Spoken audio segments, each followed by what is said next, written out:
Eager to create a global city and to punch above its weight on the world stage, Sri Lanka has reclaimed 2 square kilometres of land from the Indian Ocean to double the size of its capital.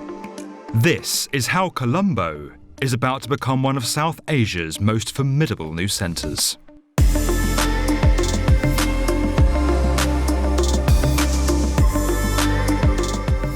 Each year, around 200,000 Sri Lankans, many of them highly skilled, leave the country in search of better employment opportunities. Since the end of the civil war in 2009, Sri Lanka has sought to bring jobs and talent back to its capital, driving a level of economic growth that would earn its global recognition. Positioned between the powerhouses of Dubai and Singapore, and within reach of New Delhi, Kuala Lumpur and Bangkok, Colombo's geographic context offers strong potential. But its location on Sri Lanka's coastline means that any significant expansion of the city would normally be limited to its fringes, away from the existing economic and cultural centre. There is, of course, one way around that. In order to boost the inner centre, Port City Colombo has reclaimed 2 square kilometres of land from the sea and will add a vast new district of commercial, residential and public spaces that is set to create 80,000 new jobs.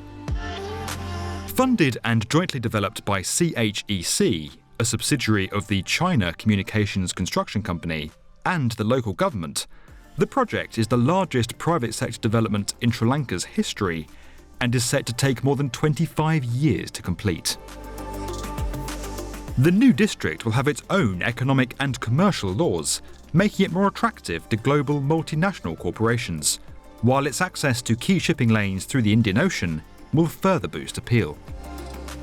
Built as an extension to the central business district and adjacent to the famous Gull Face Green Promenade, the port city will consist of 5 precincts, each with distinct purposes, ranging from lavish leisure and entertainment facilities on the international island to grade A office and retail space in the financial district.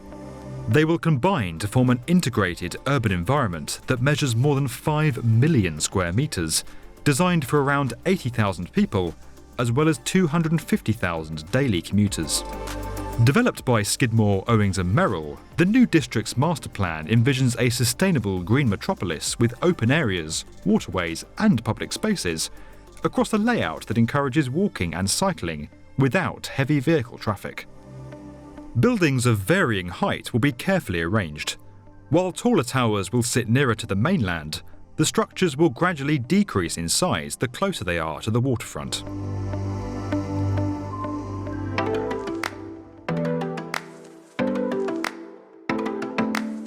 Constructing an entire new city district on a site located in the ocean is far from easy. The process of land reclamation first started in 2014. Initially, some 3 million cubic metres of quarry material sourced from within 50 kilometres of the site and over 40,000 precast concrete tetrapods were used to construct an immense breakwater. Standing 20 metres high and running for 3.2 kilometres, the barricade was built to protect the new district from the unpredictable monsoon climate. Indeed, the wall was put to the test during its construction.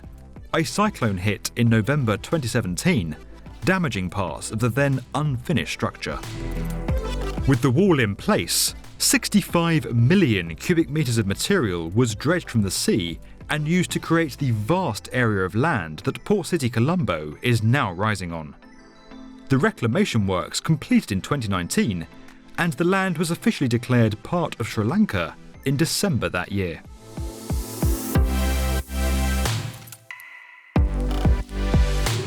Though undoubtedly an immense feat of engineering, the reclamation works have not been without controversy. Environmental groups have raised concerns over the scheme's impact on the local environment, and in 2015, Sri Lanka's Prime Minister put the entire project on hold over fears of coastline damage. It took almost a year for an environmental impact assessment to give it the green light again, allowing works to restart. Concerns have also been raised around the extent of China's involvement in Port City Colombo. The project forms part of the Chinese government's Belt and Road Initiative, a vast infrastructure program that retraces the ancient Silk Road to better connect China with the Middle East, Europe and Africa. While Port City Colombo could give China a new route into the Indian subcontinent and its booming markets, there are fears it could lead to a repeat of previous deals between the two countries that have not ended well. The $1.3 billion Hambantota port on the island's south side, which first opened in 2010, was built using loans from Chinese banks. But after heavy losses made repayments difficult, the port was handed over to China in 2017 on a 99-year lease. Meanwhile, Matala Rajapaksa International, now dubbed the world's emptiest airport, was also funded by a Chinese loan that ran into hundreds of millions of US dollars. Despite having the capacity to serve 1 million passengers each year, just 1,536 people travelled through the airport in 2019. Naturally, the developers of Port City Colombo want to ensure their project doesn't receive a similar fate.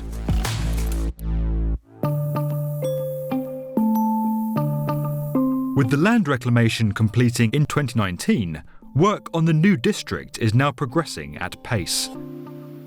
The new Colombo International Finance City development is already under construction, while the yacht marina has entered its final stages.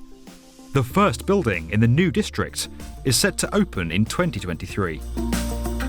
Later in 2020, the government and the CHEC will begin a joint marketing campaign to promote the opportunities of Port City Colombo to external investors.